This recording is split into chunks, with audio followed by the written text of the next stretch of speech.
Hello, everybody, and welcome to the latest episode of Super Paranormal Chronicles. Today, I am delighted to have Philip Kinsella with me. He's a psychic medium, UFO researcher, and author. So, welcome, Philip. Hello, Lee, and thank you very much for having me on board. It's an honour. Thank you so much. Yeah, I know we've been communicating quite a bit, and that's really good to have the fact that both of us are on the same page about exactly when we're going to meet up. So that's always a good thing.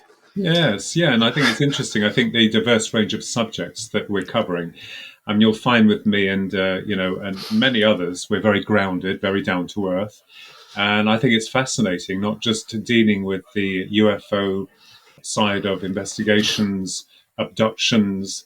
I'm also into the cryptids and psychic phenomena, consciousness, which fascinates me as well, because I do believe that there is a lot to be found within the subject matter of consciousness, and something, unfortunately, our system that we serve does not want to acknowledge, and certainly with varied topics. And I've always wondered why that was the case. Why there's not any acknowledgement of life after death or conscious survival or UFOs or indeed our genesis. And certainly at this point within my evolution, as we call it, like many others, I wanted the truth. I didn't want the fairy tale version. I wanted the raw details of what we're actually dealing with, and why such subject matters have been, condensed or indeed hidden. Yeah, and I think that's you're right in what you say, and I think it may be due to the fact that people are scared of the unknown. They don't Yeah, want to admit something's happening just in case it's true, and this thing comes reality. And I think that's probably got a lot to do with why people don't acknowledge the fact that these subjects kind of exist, so to speak. yeah, even more harder because of the way that humanity has been conditioned, consciously conditioned and programmed. And I think that is half the problem. Giving a simple example, we all know of the famous Roswell, New Mexico UFO crashing in 1947. I think that's one of the most famous UFO cases of all time. And now steeped in so much controversy and, legend, there's no way of differentiating between fact or fiction. But nevertheless, I myself believe something quite incredible happened there.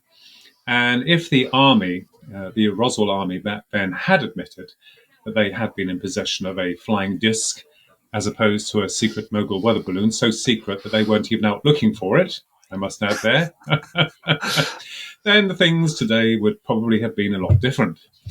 Yeah, But this is why I think people being scared, of course, naturally, and I agree with you there, Lee, because I also believe that much of this phenomena, we're just seeing, small parts of it. When you start investigating into varied topics, you begin to realize that there's a lot more involved. And I agree with you that much of which the public will not accept or even understand, for that matter. So, I agree with what you're saying there, most definitely. yeah. So I'm going to we're going to speak more about Roswell a little bit later, but can you tell me how you first got involved with paranormal UFO research and all those kind of lines that kind of basically formed your career? Well, I had no wish to become an author of UFO books or an investigator, but what happened was that when I was young, I have an identical twin brother. My twin brother and I had been subjected to the sighting in broad daylight of what we would term a UFO with our maternal grandmother, but we didn't even consider it was a UFO back then. This is in 1982, and in Tatchbrook Road, Feltham, Middlesex. My grandparents lived in a big house, three-story high house, and we used to spend our summer vacations there. And on a summer evening, a clear summer evening, this silver orb presented itself to us, right over us, which was the size of a football, no markings on it, silver, and it hung over our grandmother's head. And, positioned roughly where the second floor windows were. And we were astounded. And of course, again, stating that we didn't think this was a UFO because UFOs we understood were much larger. Oh, for sure. But Foo Fighters now come to mind. And so, when we asked her, what it was, she merely said, "Oh, look, the fairies have come to take a closer look at us." And we knew that she was covering something more. And then the object moved up higher to the third floor windows and then went over the house.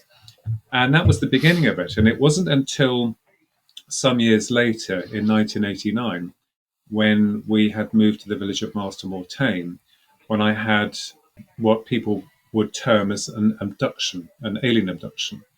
And it's far too long and far too winded for me to go through here. But let's just say the whole unfolding drama of that made me realize that UFOs, because I then started to take myself to the library after that event with our grandmother to try and do some research. There were very few books on UFOs then in the central libraries then.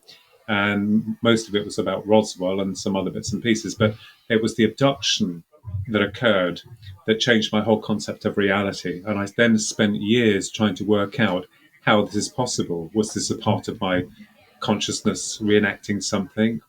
Was this an alien abduction? Or was this something else?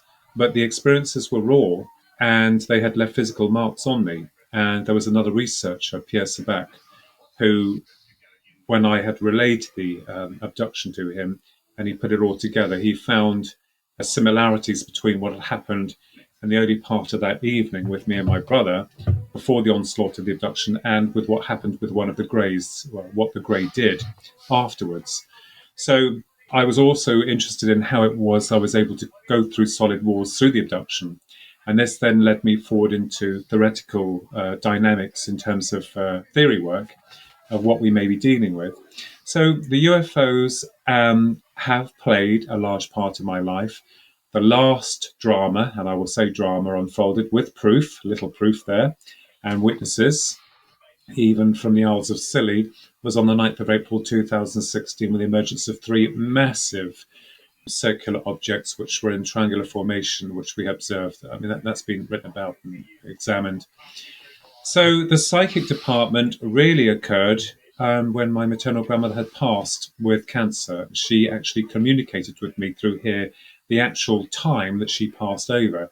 And that led me to go and see a medium. So I'm like thinking to myself, well, there's the guy that's had these UFO experiences. And now, my goodness me, he's talking to the dead. I thought my reputation, such as it was, would go down the pan. But I think it was, for me, is interesting trying to explore these multi-complex phenomena and also trying to bridge the gap between one to the other, because I think there are connections to be made there. So in a nutshell, that's how I got involved with it. So having these experiences when you were younger, did you ever think to yourself that it was just, I know you mentioned that there was other witnesses, but did you ever think that, am I going crazy? Am I losing my yes. my sense? Oh, yes, absolutely. I mean, when you see something like the silver orb that, they were reported back in World War II as Foo Fighters.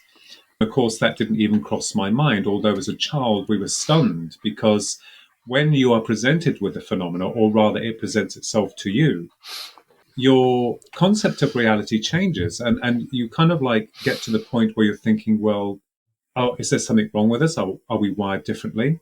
You get these conditions that most people have. I will say, you have the record, when I had a small stroke some years ago now, and the doctor told me what I'd had, but it didn't seem to register in my head. I remember going through that process of trying to work out what that was and how that had presented itself to me, even though there were not really that many physical, effects to it, because people tend to think that when you've had a stroke, there should be some outward sign for that, but it was all in here.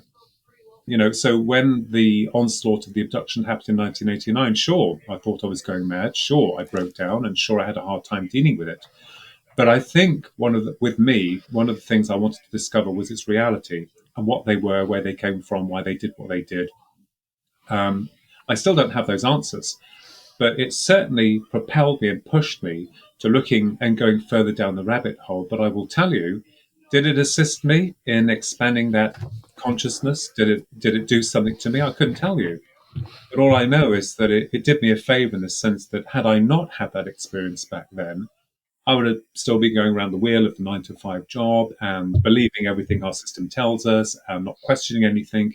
So yes, I did think at one point that my sanity had to be questioned, and I think that is said for many other people. Unless, of course, there's those people that have their love and light experiences every night of the week. Believe you me, I've met some of them. I don't buy into all of that because when the phenomena interacts with you on a personal level of integration or conscious integration, it is overwhelming to the senses, literally. So yes, yeah. Yeah, because it's really interesting that you mentioned about the stroke, because I was a paramedic for like 12, 13 years in the UK before I came to Canada. And I went to a guy who allegedly had a epileptic seizure. Mm. And when I'm traveling with him to the hospital, I'm just obviously taking all the patient details. And he went, I didn't have an epileptic seizure. And I went, well, that's what it's recorded as. He went, no, because the guy with the white hat and the top hat and tails wasn't there. And I'm saying, excuse me? He goes, yeah, whenever I have an epileptic seizure, this guy appears in front of me and tells me that I need to lay down because I'm about to have a seizure. He goes, and he didn't appear today. So in my thoughts, I'd never had an epileptic seizure. I understand. Yeah, and I was like, how can I put that in my patient report form to say? I understand where you're coming from. Absolutely, yeah. Yes. So the fact that we've got on the subject of UFOs, I've told people time and time again that they would be extremely naive to think that we are the only people in this vast, vast, vast universe. So one of the most iconic incidents, and we've already touched on already, is the Roswell crash. So, for those that don't know, New Mexico, 1947. At what point into your research did you start looking into the Roswell crash? Very early, actually. I think I was still 13. And I remember going to the library and doing it on a Saturday morning and then coming back about lunchtime and doing a project on it. For some people, that will seem very strange for any, 13-year-old today, but that's exactly what I did. My twin brother came along with me and he worked on a project on computers and robots, and I was doing UFO and Loch Ness Monster research. Yeah, absolutely. Yeah, I can still see the blue folder that I had with the lined notepaper inside, and I thought I'd struck gold when I walked in there and I was reading about the Roswell case. And I think I have one of the original book that I had, not the one from the library, but the original publication somewhere in my library of that book. And of course, I don't know why I felt propelled, and you'll find this with people who have had UFO encounters, even what we would call alien intrusions, which we're still trying to work out on a theoretical level. My speciality, although I'm no expert, are the greys, because they were the ones that that had a profound effect upon me. But certainly you'll find that you have this obsession, and it reminded me of the film Close Encounters of the Third Kind, where one of the characters is like, making the mountain out of potato mash and then makes it out of clay. I wasn't that obsessive, but the question was always there. And I think that when you are touched by this singularity, there seems to be an overall effect that you can't leave it alone. And I think the reason for that is that the system again tells us that there are no such things as UFOs. There are no such things as aliens. And if there's any life out there, it's too far away for us to worry about. And especially coming into the subject of life after death, of course, the system that we serve prefers faith, because faith has no conviction whatsoever in terms of physical proof, and also with creation, with our creation, which is interesting. And that those are the primary three areas that I've been centering my investigations upon. And it just seems crazy, right, that this phenomena is still occurring, whether or not be a near-death experience that someone has, or a UFO encounter, or indeed an experience with a dogman or a Sasquatch, or looking into creation. You'll find that there is never any clarity. Never. It's always left in the balance. And a lot of researchers, good researchers and investigators, such as yourself, and many, I'm a minority. We're trying to dig and chip away at the truth of what's really going on here. But, it's like trying to get through a silent war. It's crazy. But it fascinates me. And I think on a personal level, the Roswell case was the first case that I actually looked into. And I think that is the same for many other ufologists, if that's what you want to call us, because it's the crowning glory of UFO research. You've got to know what the Roswell case is all about, you know? That's yeah, and I totally agree. Sort of like, yeah, if you call yourself a UFO researcher, UFOologist, and someone mentions Roswell, and you go, "Oh, what's that?" It's sort of like, okay, that's it, you're done. Mind you, there's been a few ththings that I have forgotten under pressure and on radio. I think one chap asked me about, dumb DUMBS, and I like kind of like I lost it. It's like I didn't know. I kind of like, and then afterwards I thought, "Oh, you idiot!" So sometimes we can be forgiven that there's so much in here trying to sprout out. But yeah, it happens to all of the best of us at some times, But, So. yeah, I think that's the same thing as walking into the kitchen and forgetting what you're going to the kitchen for. Yeah. It's happened to all of us. Yeah, so the Roswell can be closely connected because of the locality to Area 51. So we know, we've seen like Independence Day when they say that there's UFOs at Area 51. What's your take on that? Do you agree with that or do you disagree? Well, there's no way of knowing. I mean, if you take the evidence as it stands, which is hardly anything, it's all hearsay. And let's just put this out there right now. Every single time that, we are or seemingly close to some kind of revelation, it never comes to fruition. I do believe myself personally that Area 51 perhaps houses, probably very deep underground and so finely secure that no one will be able to get access to it. They have alien technology. They probably have hardware, if that's what we want to call it, or the magic. But, it's hard to say. But I do believe that, these crafts, if that's what we want to call them, these UFOs, have been downed or deliberately downed by the military establishment. That much is, I do believe, is correct. Unless, of course, if these crafts are coming down, which, it's quite suspect, really.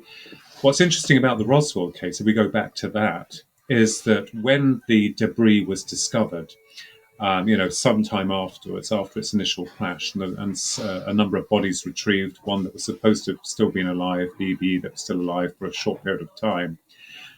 The technology that we understand from that, and especially from, people like Lieutenant Colonel Philip J. Corso, Colonel Philip J. Corso, who wrote a book, The Day After Roswell.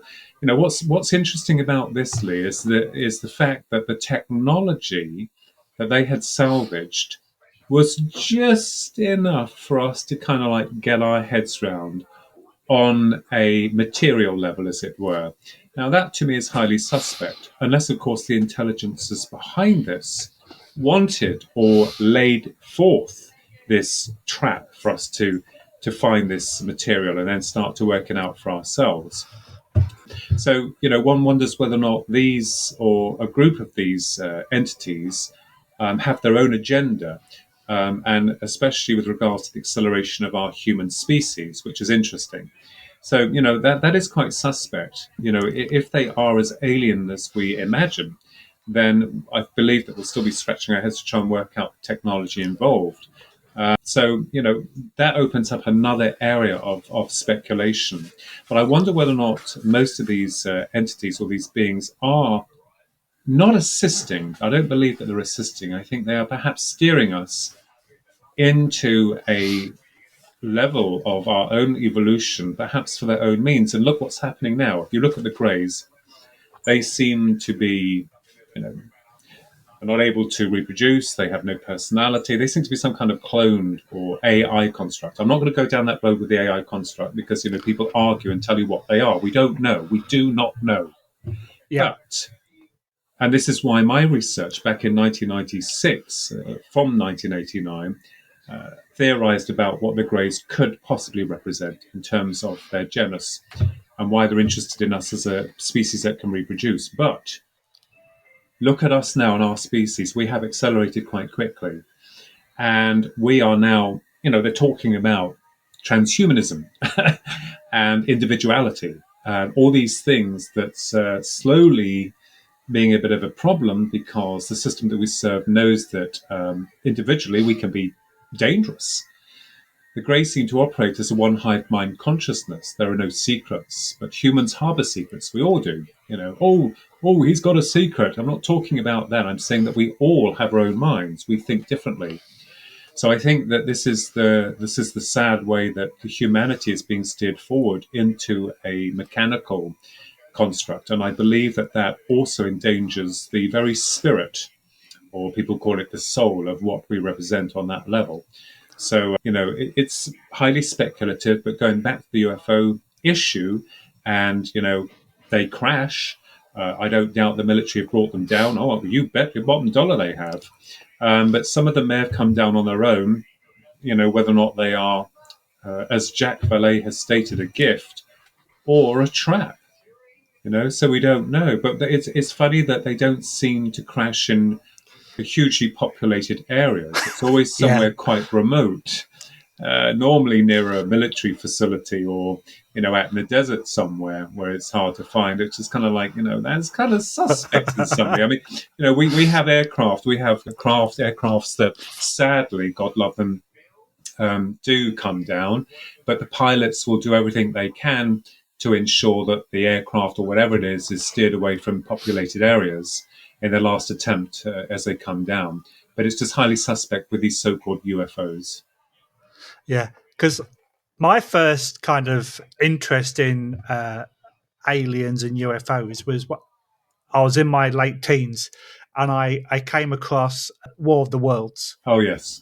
H.G. Wells, Yeah. and then the musical version. And yeah, I've got loads of copies of different versions, and it always makes me kind of smile or grimace when you see the movies that people make into about UFOs and aliens, how most of them have humanoid characteristics. It's like we've got no idea what's out there. So how could you say that X, Y, and Z is going to come and land on our small little planet and be in the same shape as what we are? It's like it's Yes. just crazy. I think that H.G. Wells was a genius. And by the way, I do love Jeff Wayne's War of the Worlds with the narrator Richard Yeah. Burton. I do have the varied versions as well too. But let me put it this way.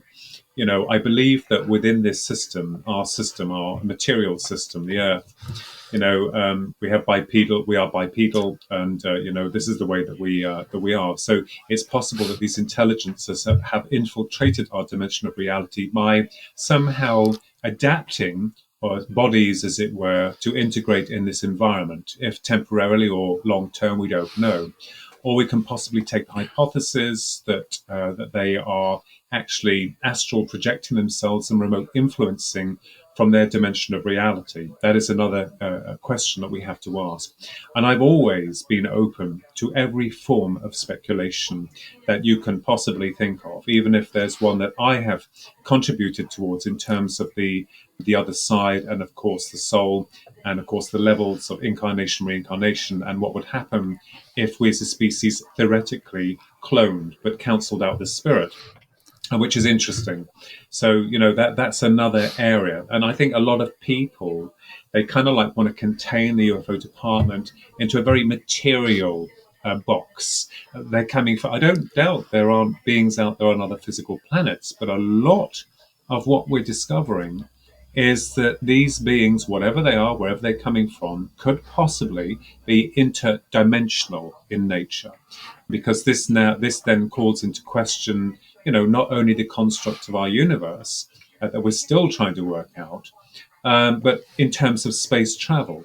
I'll make you laugh. I sat on board with some Nobel laureates and scientists, brilliant men, absolutely incredible men. I was very honored to be on there with them as one of the speakers. And they were talking about the UFO as though they were physical craft, arguing about propulsion technology. And, these men have to be commended.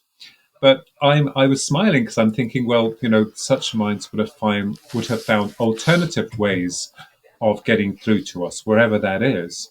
So I think, it's really exciting to be able to, think or at least imagine where these beings come from. People say, oh, in terms of the classic Betty and Barney Hill 1961 abduction in New Hampshire, when they were abducted by grey-like entities, and Kathy Marden, the niece, we are in touch with her. She's a wonderful, brilliant researcher. But ask yourself this question: when Betty and Barney had been abducted, and both Betty and Barney had been separated when their examinations were taking place, each separately. They believed that there was only one examiner on board the craft. Now, one of them tried to come in and prise open Betty's mouth and take her teeth out. And they were puzzled as to how Barney's teeth came out. And Betty had to explain that he wore dentures. Now, think of this, right? So Betty was also shown a star map, which the wonderful and brilliant Marjorie Fish had created from beads to try and find the star system some years later. They found the star system could possibly be in Zeta Reticuli, where these greys come from. So the question is, this must have been the first time that these greys had abducted a beautiful couple and found that one of them wore dentures. And I doubt very much if they come all the way from Zeta Reticuli to single them out. For what reason?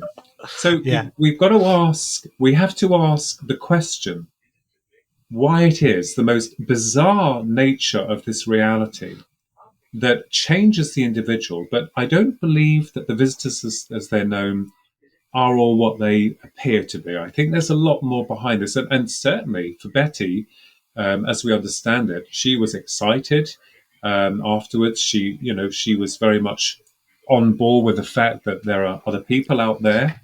And so it changes individuals on their own level. Barney, for instance, couldn't deal with it. Sadly, he could not accept that. And you can understand that. So, we have to look at certain cases and see the bizarre nature of what was going on.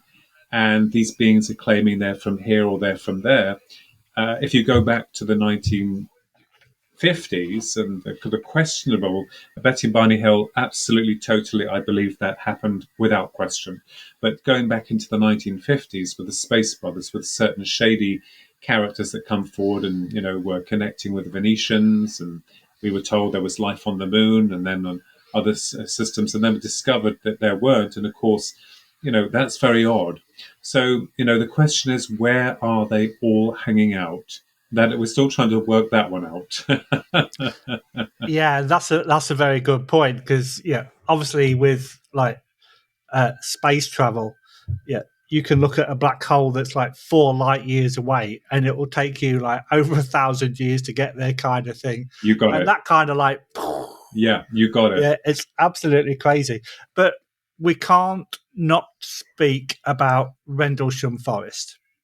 Okay, yeah. The UK version of Roswell. Yes. Let's call it that.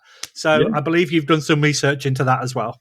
Yes, I spent 10 years researching there, and I'm no expert, but I will tell you that I believe that with each and every one of us, when we are, tainted or touched by this phenomena, there are certain levels of synchronicity. Now, what was very strange was that I remembered when I was a young lad, and I had picked up the national newspapers, and it said this story about, UFO, crashed in Roswell. And I remembered reading it thinking, wow. And then years later, finding myself in the heart of the Rendlesham mystery, as it were, meeting and having dinner with Colonel Charles Holt, an impeccable character, Lieutenant General Charles Holt then, of course, and with a few other of the people involved. Peter Robbins, a dear friend of mine, a brilliant UFO researcher. I'm not going to get involved with the stuff that happened with him then, because, bless him, he's a very honest and impeccable character, is Peter Robbins. Well, we met him, and then, of course, he told us to go there, and we did, and that's when our investigation started. And we had some pretty incredible experiences there. And even meeting the original investigator and author, Brenda Butler, in the forest when I made a wish out. And people told me, did you know that she lived in Suffolk? No, I didn't. I didn't know where she was in the world, to be honest with you. But we ended up co-authoring a book called Sky Crash Throughout Time, and very different from the book that Brenda Butler, Dot Street, and Jenny Randalls had co-authored and was published by Neville Spearman Limited back in 1984 called Sky Crash, A Cosmic Conspiracy. So Sky Crash Throughout Time was a book that I co-authored with Brenda, but the place itself was and still is a hotspot for bizarre paranormal UFO activity. And I wondered about these nests, these certain geographical locations around the world, and whether or not, what it was that brought this about, as it were. So, yeah, I mean, I can't believe that I was involved with that. And, but one of the things you have to be careful of is that, you have to be careful you're not treading on anyone's toes, because there are certain people who claim that Rendlesham is their property, that it's their mark. It's where they, So for me, overstepping that mark was kind of difficult. Like, I'm not an expert. I'm just me. I'm not military, anything like that. And you can't possibly have an opinion, Philip, because you're not part of this. But my argument is that we are all part of it, every single one of us. I don't care who you are, where you come from, whether or not you're rich or poor, famous or not. It matters nothing. It matters not to me. We're all important. So, yes, I got involved with that and had some pretty spectacular experiences. And that's really cool. And it's really strange that people know that I'm from England originally. So, despite having loads of information that I can get from North America, I love going back to the homeland and speaking to people about the UK versions of what there is in North America. Like I say, and the Rendlesham Forest is a perfect example. Oh yes, of that for sure. So we mentioned a few minutes ago, where are these guys hanging out? Because obviously we don't see them every day. What's your theory on unidentified submersible objects? That there could be alien bases underwater. Oh, absolutely. I mean, why not? I mean, the thing is, our planet is larger than we think, and most of the landmass isn't actually landmass, it's actually water mass. And there are levels that we can't even reach. We just, most people around the world, God love them, think that we've charted every part of the ocean. We haven't, only a small, very, very small part of it. So my understanding is that these USOs are what we call UFOs, or now UAPs. I think it's interesting because if you have something that is able to travel through space or time, if we use that word lightly, or interdimensionally, you're going to have a vessel that is kind of protected. So I believe that most of these objects will be able to travel, subterraneously or in the oceans. Why not? It's interesting because I wonder sometimes also whether or not these so-called ETs, and again, I've always said that, where they're all hanging out. That's a line that I always use. You tell me the bar that they're in, we'll go down and have a few drinks and talk about it. Have a sense of humor, Yeah. You need one in this crazy business, and people say it's not crazy. It is crazy in a good way. Even then you've got to be, like a puppet. No, I'm not. I'm very human. I'm very humanized. But it's interesting, and I think quite frightening, really, when you think about the fact that, you could be out there in the ocean and you see these things under the water. And a very good friend of mine, a dear friend of mine, another researcher, Paul Sinclair, up from Bempton, up West Yorkshire. And he's done a lot of research, not just on the dogman or werewolf accounts, but also light phenomena. And these UFOs in the Bempton Sea are seen glowing under the water, as well as in the air, in the sky. And he calls them USOs as well. So I believe that they could be one of the same. Indeed, I don't think there's any difference between them, because UFOs have been seen to come in and out of the ocean. And I will tell you something of interest here. I had a very good friend many years ago called Pete Castle, and he was a buff on UFOs. I mean, he loved them. Him and his wife used to live in a village up in Woolstead, and my brother and I and our friend Susan, we were known as the Scooby-Doo gang, the Rendlesham gang of the Scooby-Doo gang. We used to go up there and sit in their cabin and have coffee, and into the late hours of the night, and we'd read about UFOs, psychic phenomena.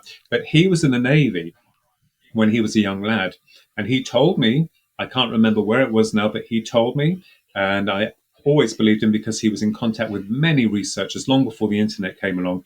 He told me that he was on board this Navy ship, and they had all seen this UFO coming out of the ocean, and it came up and it shocked them all. And then it hovered there for a while. It was circular, had all these lights around it, and then shot off in the blink of an eye. And they were all taken down, and they were told not to talk about it. So, that was what I suppose we could consider as a USO, then turned UFO, but one of the same thing.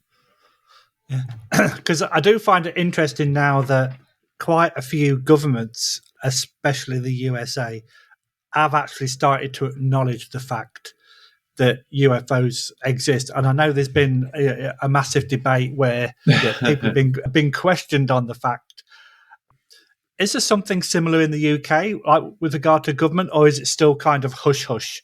No, we're making no traction. We're making no grounds here. Let me explain a little bit about that. Now, I have a good friend. Well, we've all got good friends, haven't we? I suppose to this department of study, you can't help but having them. But thank God we do. Researcher after researcher, someone you can reach out to. But Nige Ross created NUFORS, which is the National UFO Reporting Service. And I had taken it upon myself to approach Parliament. Theresa May, who had been instrumental in the Gary McKinnon case. We all know about that, what happened with Gary McKinnon from the United States of America and the problems that he had got himself into because of accessing sensitive information and seeing information that he wasn't meant to see about UFOs and off-world officers and that type of thing. So I wrote to her on behalf of NUFORS to ask, look, in Parliament, let's all come together. Let's set aside our differences. Let's talk around a table, and we can get a team of people together and share information and try and work out what it is that we're dealing with in terms of UFOs. Now, I know Nick Pope, a lovely man, a gentleman, and for many long years. And he used to work for the Ministry of Defence. And I understand that, within his capacity, his work, he's not allowed to talk. You understand it. So we can't blame it all on him, But, saying to them, let's come together, let's put our heads together and work out theoretically what it is that we're dealing with and seeing if there's any ways that we can gain or make communication on some level. That was demonstrated with myself, Ronald and Susan, back on the 8th of June 1998 at Rendlesham with an operation calling occupants, which came from the idea from Karen Carpenter's song of the same name. Yeah. So I wrote and sent all the details, and I got silence back. So what does that tell you? There are a lot of good people in Parliament. Don't get me wrong. There are a lot of good people, but a lot of them are just out for themselves, and dare I say anything about that? I don't want to knock at the door and then get arrested. Yeah. So we've mentioned Roswell, we've mentioned Area 51, we've mentioned Rendlesham Forest. Are there any other hotspots in the UK that are prolific for UFO sightings and experiences? Oh, yes. I mean, I mentioned one of them, which was up in Bempton, and which is where Paul Sinclair lives. And he's very well known within the UFO encrypted circuit because this phenomena seems to not only bring on the appearance of light phenomena, but also the apparitions or the manifestations of what we would call werewolves. And he's been doing his research there. And we were up there last year, actually. We spent some time and we caught an image of something quite bizarre and strange that we didn't see while we were there, but appeared on camera afterwards. That's been analysed as an unknown. But sure, you've got Glastonbury as well, too, which is a hot spot, although more in the mind, body and spirit mind. So I believe that there are certain areas, many areas around the world. But the thing is, one of the things is that most of these areas are like cordoned off. You've got Skinwalker Ranch in Utah, and a hotspot, a nest of a hive of activity, supernatural and UFO activity. And that was all supposedly brought on by a curse by an indigenous tribe that created this Skinwalker. And whether or not the mind, as I've argued, is powerful enough to manifest a reality that becomes real is another area that that we've been exploring as well. Spelling, creating a spell, and why it is that churches then, condemned anyone who used their mind outside the box and considered them a witch or a sorcerer or a wizard and had them burned or drowned to centralize human programming on a very low level of conscious awareness. So I believe that, with these certain hotspots, they are great because if you're an investigator, you can go in and, we will be a little bit jittery, of course, that adds to the excitement. But I have to say to you that there are hotspots, and not just here in England, but all over the world. But I believe that most people do know about them. I think one author's written several books, especially in America, where you can find these hotspots literally. Well, we are coming to the end of a fascinating podcast, and like some of the information you provide has been great. I've got one final question for you. So a few weeks ago, I interviewed a Sasquatch investigator, Bigfoot investigator, and he actually said that if he came across a Bigfoot or a Sasquatch, he would not declare the location because his objective in life is to search for Bigfoot, Sasquatch, etc.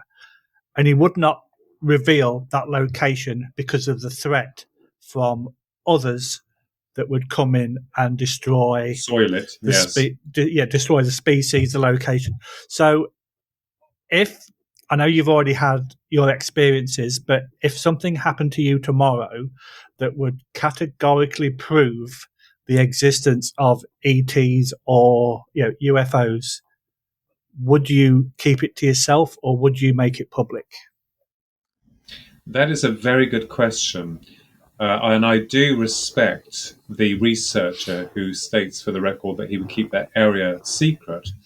And this is important because, when people do these CE5 initiatives, we did that back in the 8th of June 1998 without realizing it was a CE5 that was created a year later by Dr. Stephen Greer. I have nothing to do with the man himself, but he did create it a year later, or gave that title, I believe.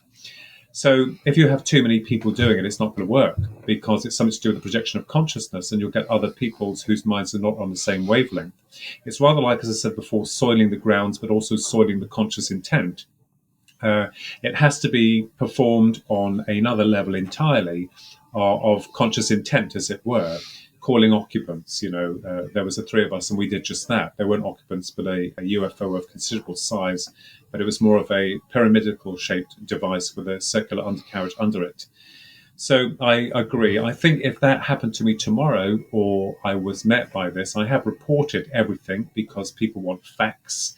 They want proof, but proof that we can't bring to the table, whatever that falls into, whether or not a few photographs that I've taken that are unknowns, or, a little bit of film footage of UFOs that happened on the 9th of April that wasn't my niece's, again, unknowns, but people don't want to see it. It's like, can't accept it. They want to keep on with the fantasy and the fallacy that they're chasing the shadows, but when there's something presented, they don't want to look at it. But no, I wouldn't, because if you had found a place within the environment that brought these beings forward, or wherever they were coming from, you would not want it to be contaminated. That is important. I believe that most definitely. So yes, yeah, absolutely. Yeah, and it's really weird because being a paranormal investigator, yes, if we went into a place and we saw a ghost or a spirit blatant right in front of you and you got evidence, it would blow the world apart. It would, every man and his dog would want to come to that location and experience the same thing. And like you say, it would destroy that environment. It would contaminate it. Yes. And if I was that spirit, I'd be like, well, no, stop. I'm not doing that again. Because sacred sites. And this is the thing with a lot of these wonderful portals, as they call them. They must be untainted. And I think this is the problem where we're building and building and building. The energy of that's being changed. You go into the raw locations or these other geographical areas that is untainted. This is where you find more of the mystery or the phenomena rather than things. So I believe that once we start to trash it, all the energies are removed and it dies. So it is very important that, to keep a place away from contaminated minds and certainly from people trying to, trample on everything, as it were. Yeah, exactly. In this day and age, we know damn well that would happen. Oh, yes, absolutely. Yeah. Okay, Philip, it's been absolutely fantastic. There was many more subjects that I wanted to talk to you about, so I would love to have you back on to talk about the werewolves and the afterlife experiences. Oh, yes. So if you want to come back, you'll be most welcome because I've had a thoroughly enjoyable time on this one. But at the end of the day, I'd like to thank you for your time and hopefully we'll see you on a podcast very soon. And I will be delighted to come back on board, Lee, to talk more of the mysteries that elude us and continuously astound us. But thank you very much indeed. It's been wonderful. Perfect. Thanks. Have a great day. Thanks. Bye bye. Bye bye.